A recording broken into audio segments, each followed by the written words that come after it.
faire au moins deux petites choses, parce qu'après je voudrais donner la parole à la salle, parce qu'on m'a dit à 16h, vous partez, moi j'avais prévu jusqu'à 16h. Ceux qui veulent rester, ils restent celui-là. Et ceux qui ont des livres pour dédicacer avec mille plaisir.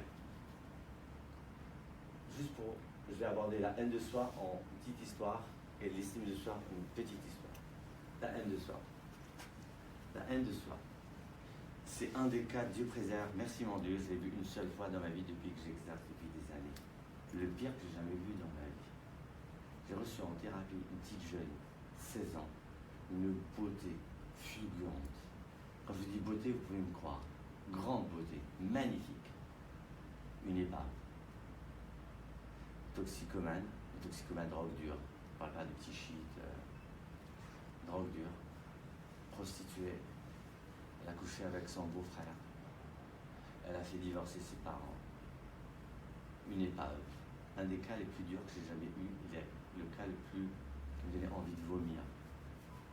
Parce qu'à part le fait que c'était dur, c'est vraiment ce que j'appelle une sorte de contresens. Parce que quelqu'un qui n'utilise pas à bon escient ses dons, c'est déjà grave, mais aller jusqu'à les utiliser en contresens, il n'y a rien de pire. Et même son intelligence, elle avait transformé en malice. Et en malice destructrice. Tout ça à l'origine, une malheureuse phrase de sa mère. Ma fille, tu es une incapable. Sa mère, quand elle était petite, elle ne cessait de lui répéter. Ma fille, tu es une incapable. Ma fille, tu es une incapable. Ça veut dire ma fille, tu es une incapable. Il n'y a rien de pire que cette phrase-là. Pourquoi? Parce que ma fille, tu es une incapable. Ma fille, c'est votre mère. Votre mère, forcément, elle veut du bien. Donc forcément, elle dit quelque chose de vrai. Ma fille. Donc elle vous a alpagué, n'est-ce pas? Elle vous a harponné. Tu es une incapable. Et elle te jette. Et là, elle vous casse. Et là, on vient de comprendre déjà au minimum deux choses. La première, est-ce que cette mère aime sa fille? Je vous certifie que oui. Et je vous certifie que oui. Est-ce qu'elle sait l'aimer? Zéro. D'où l'importance, aimer c'est une chose, savoir aimer c'est une autre chose. Et l'autre chose, malheureusement, mais qu'on ne peut pas en vouloir à cet enfant finalement. Le problème de l'humain, c'est que parfois, d'intégrer comme vérité ce que l'autre pense de moi. Moi, vous savez le nombre de gens qui m'ont dit que j'étais moche. Mais moi, je me sens beau gosse. Et pas beau gosse. Plus beau que toi, Sandro. Non, Sandro, il était en train de voir avec des... mais c'était moche. Mais attends, mais regardez-vous, vous avez une glace là, non? J'aime pas les ascenseurs où ils mettent des miroirs. Hein. C'est pas ça. En tout cas, il s'est pas dit tiens, on va retirer le miroir. Non, t'as qu'à prendre l'escalier. Le problème, c'est toi. C'est toi le problème. Les vaches folles, les hommes ont fait que les vaches soient devenues folles. Qui c'est qui meurt? Les vaches. C'est les vaches. On n'a pas égorgé les hommes qui les ont rendues folles. Non, c'est les vaches qu'on a brûlées. La haine de soi, c'est l'incapacité à prendre du recul, encore une fois. Ce que pense l'autre, y compris votre propre parent, père ou mère, ou votre patron, ou votre patronne, ou que sais-je, c'est son problème. C'est son problème. Ça ne devient votre problème que si vous l'intégrez comme une réalité. Claire? L'estime de ça va, c'est bon? Non, mais on peut rester des heures, mais j'ai pas le temps. On va dire en une heure, même pas en 3/4 d'heure, de donner le max. Hop, vas-y, hop, hop, hop, hop.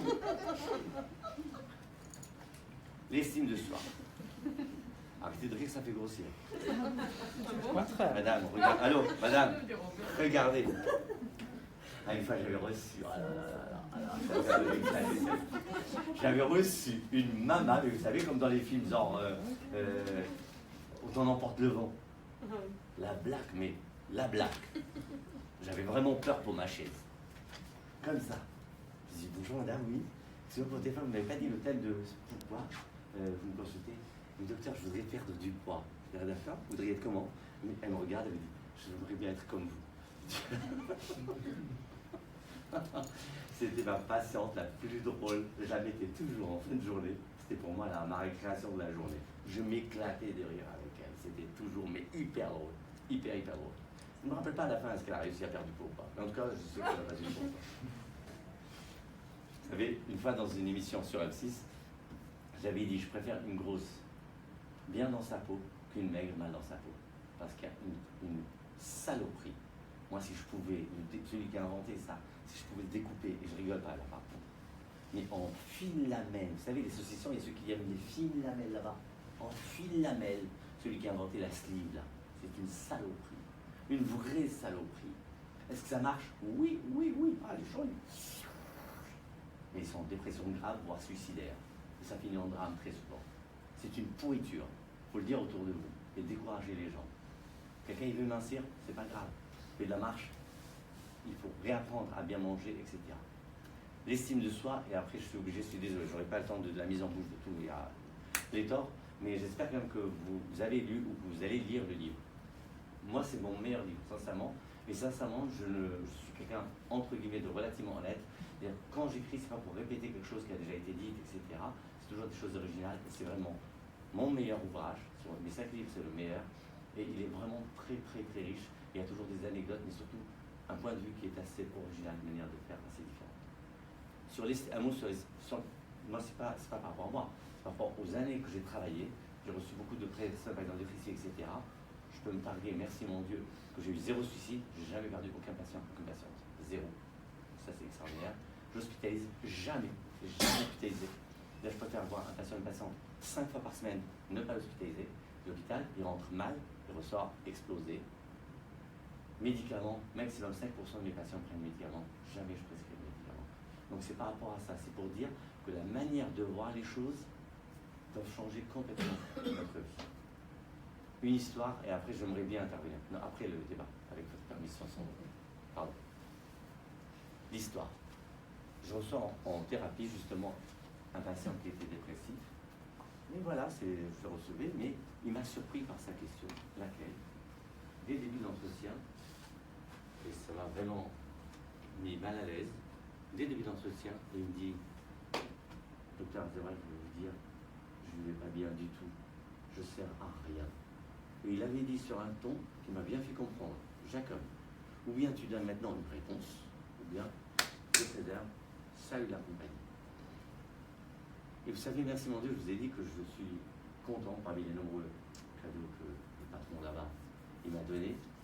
C'est que, à la fois, j'ai de la chance dans le zapping, on a dit, mais à la fois, de temps en temps comme ça, j'ai des histoires comme ça qui me remontent en surface, pile poil au moment où. Et là, me remonte en surface une histoire complètement oubliée de moi, petit. J'aime pas parler de ma vie privée, mais je les utilise des fois comme joker. J'ai pas le choix. Vas-y, ton joker. Je lui dis, monsieur, je vais vous raconter une histoire. C'est une histoire vraie. Je lui dis, vous savez, c'est un de mes vieux souvenirs. Très vieux souvenirs.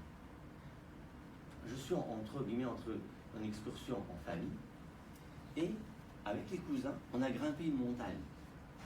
Le flanc de la montagne était vraiment très abrupt, donc on l'a monté à 4 pattes. Vous voyez, vous imaginez la scène, n'est-ce pas? Maintenant, moi, j'étais déjà têtu à l'époque, donc j'avais déjà bien grimpé.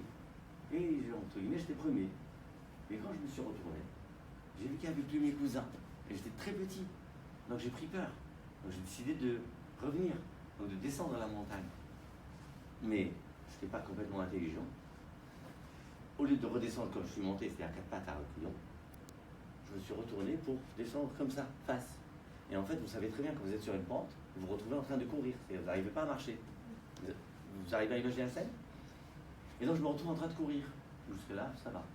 Mais qu'est-ce que je réalise? C'est qu'au pied de la montagne, quelques mètres plus loin, une falaise avec une rivière et des gros rochers. Je me dis, Jacob, salut. Content de t'avoir connu. Impossible de stopper la course. Qu'est-ce que je vois sur mon petit chemin là? Une grosse pierre. Merci mon Dieu, je n'étais pas complètement stupide à l'époque. J'ai dit, tiens, je vais m'en servir comme frein. Donc j'ai réussi à détourner légèrement mon trajet et je me suis cogné contre la pierre, ouais, pour m'en servir en frein. D'accord? Le mec, il veut se suicider, moi je lui raconte des histoires. Oui, so what?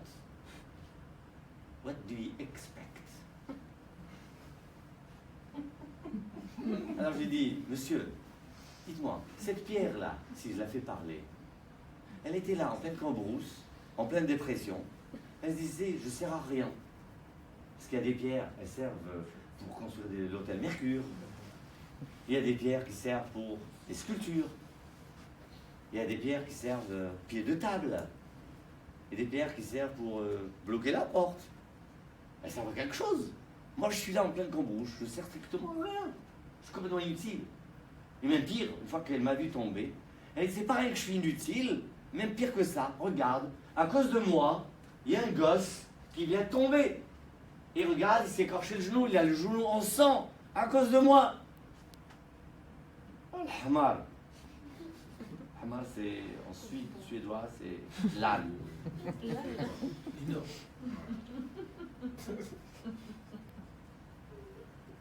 Alors, ce que vous ne savez pas, c'est que cette pierre, elle m'a sauvé la vie. Mais pour elle, elle croit qu'elle est non pas inutile, mais même dangereuse. Je dis, monsieur, d'où vous savez à quoi vous servez? Mais peut-être que sans le savoir, vous avez une utilité, vous faites du bien, mais vous ne savez pas. On n'est pas toujours conscient. Et ne croyez pas, on n'est pas toujours conscient.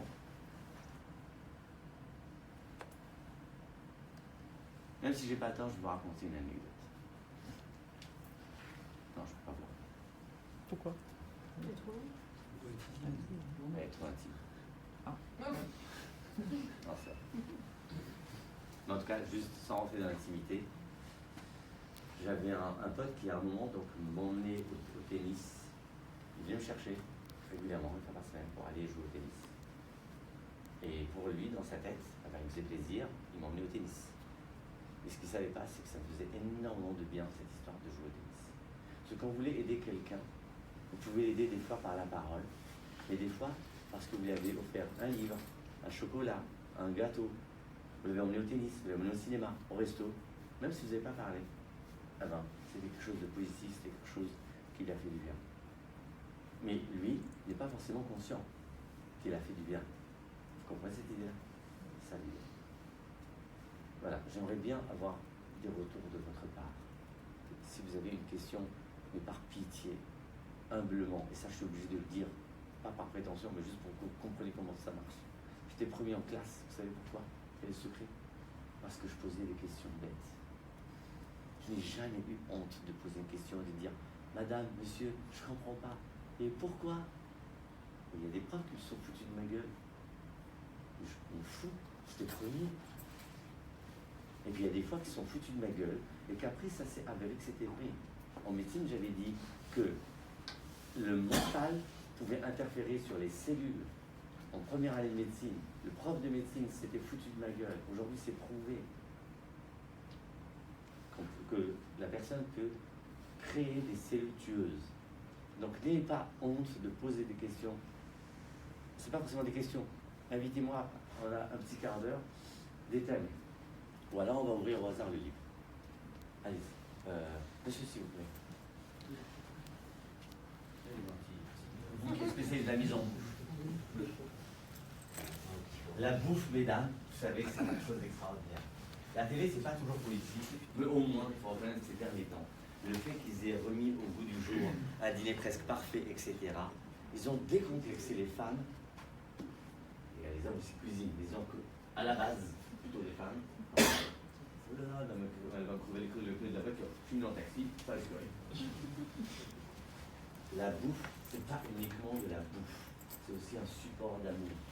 Quand vous donnez à quelqu'un de la bouffe, vous lui donnez de l'amour, véritablement de l'amour. Ouais, Yana m'a offert un gâteau, c'est de l'amour, c'est de l'amour. Yannick m'a offert le café, on n'a pas viré de bord, non, de l'amour. Est-ce que vous voulez un sucre?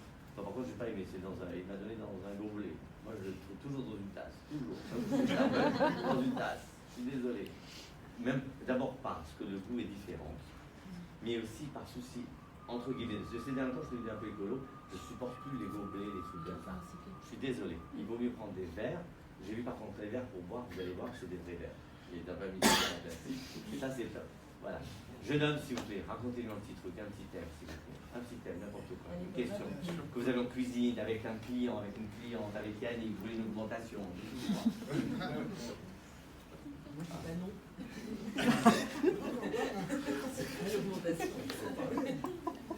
Alors, lâchez-vous. C'est dingue, c'est dingue. Comme elle a dit Anna, vous savez, moi humblement, et c'est pas de la modestie de ma part, je suis ce qu'on pourrait appeler, si j'étais un objet, je serais un morceau de sucre.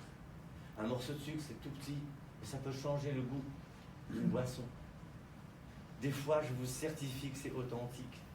Changez un truc de rien du tout dans votre vie, et vous allez voir, ça change tout. Moi, une personne de la famille que j'adore et qui m'adore, et qui sait que moi, j'adore les vêtements. Et une fois, elle portait un truc, je lui dis non, ma chérie, pas du tout, mais une veste faux, à la taille, comme ça. Et elle me dit, ah bon, pourquoi? Je lui dis, vas-y. Elle la change. Waouh! Tu as raison. Ah, c'est extraordinaire. Entre eux, il y a des gens qui vont mettre une veste longue, des gens une veste courte, des gens. Ça change tout. Des fois, c'est rien du tout. Là, je parle de look. On s'en tape du look. C'est secondaire. Mais c'est juste une image. Et même le look, c'est important. Parce que la première chose que la personne perçoit de vous, ne l'oubliez jamais, c'est d'abord votre apparence. L'enveloppe, c'est pas important.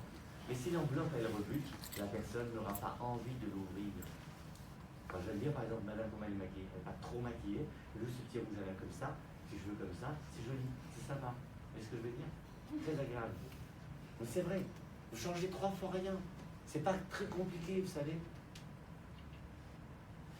Madame, s'il vous plaît, est-ce que vous pouvez nous inviter à un thème ou une question, ce que vous voulez? En tout cas, merci parce que ça me fait très plaisir, mais je ne sais pas. Parce que vous l'attrapez amoureusement, le livre, mais je ne sais pas si vous l'attrapez amoureusement parce que, par rapport à la personne qui vous l'a offert, parce que c'est mon livre. Je ne sais pas. Je ne sais pas. Alors dites-moi, madame, un petit thème, s'il vous plaît. Un thème, qui sais-je? Madame, allez-y. Pourquoi, comme vous dites, on parlait de respect, pourquoi certaines personnes se veulent attirées par des personnes qui n'y respectent pas? Oh là là, elle m'a fait le coup des patients qui, je suis à la porte, donc juste avant de partir. Ouais, docteur, je voulais vous dire, j'ai oublié de vous, non, j'ai oublié de vous dire rapidement. Ma très chère, votre prénom? Anne-Sophie. Anne-Sophie. Aïe, aïe, aïe, aïe, aïe, aïe, aïe, aïe.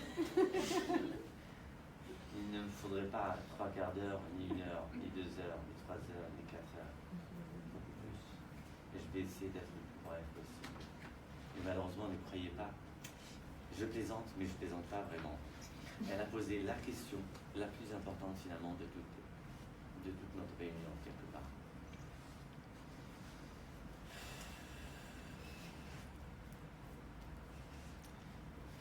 Le plus brièvement, mais si on a l'occasion, vous notez la question, avec plaisir on la développera, mais le plus brièvement. Vous avez 2 origines à ça.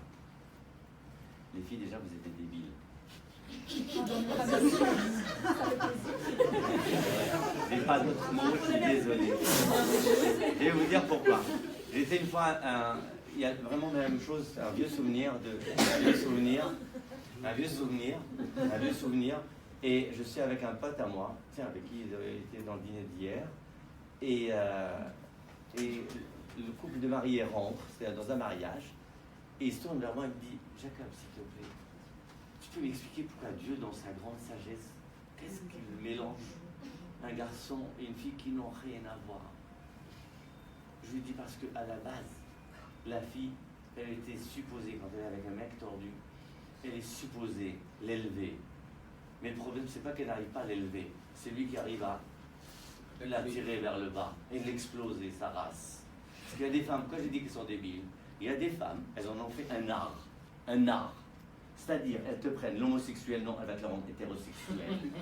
Il est chômeur, il ne faut rien de sa vie, non, t'inquiète pas, il va monter une boîte grâce à moi. Il est moche, non, il va devenir beau. Il est toxico, non, avec moi, il va arrêter la drogue. Elles vous prennent le plus tordu des tordus, elles se prennent pour des samaritaines, pour des sauveuses du monde. Alors c'est vrai que les femmes, par essence, vous avez cette capacité de sauver l'humanité. C'est une réalité, ça. C'est une réalité. Mais le problème, il est... Je vais vous donner un cas technique. Une de mes patientes, un docteur Azerwal vous contredisait. Je dis, pourquoi je vous contredis?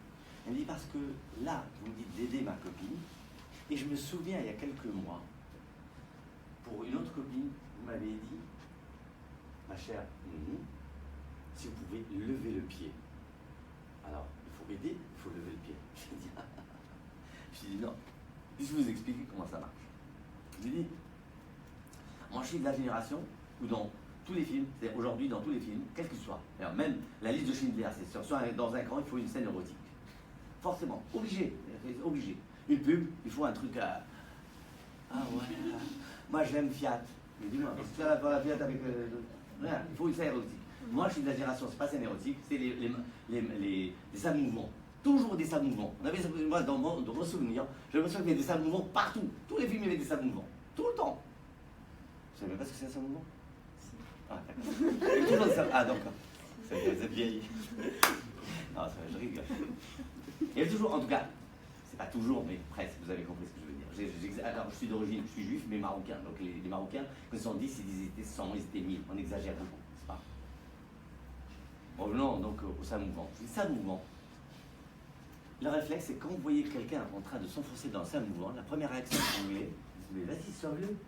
Et là, vous voyez le mec, tranquille, il va chercher une corde, et il l'attache à un arbre, ça l'attache. Et là, il le saute.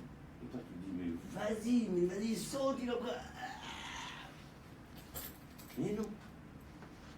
Pourquoi? Solidifie-toi toi avant de pouvoir aider l'autre. Et dans la mesure de tes moyens. Donc ça, oui, si quelqu'un vous tend la main, dans la mesure de vos moyens, il faut lui prêter de l'aide. Sauf si son intention, quand il vous tend la main, ce n'est pas pour que vous le sauvez, c'est pour vous entraîner dans sa chute. Et pourquoi je vous dis débile, ne croyez pas? J'ai reçu une patiente que je n'ai pas suivie par la suite.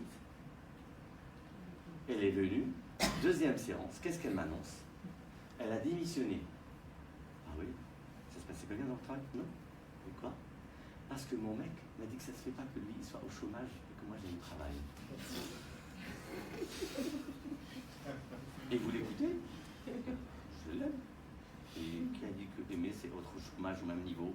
C'est-à-dire c'est pas être au même niveau, c'est être au même niveau.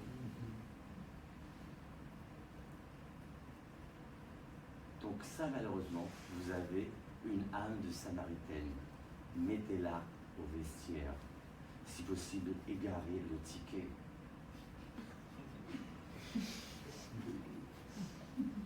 D'accord? Maintenant, autre chose.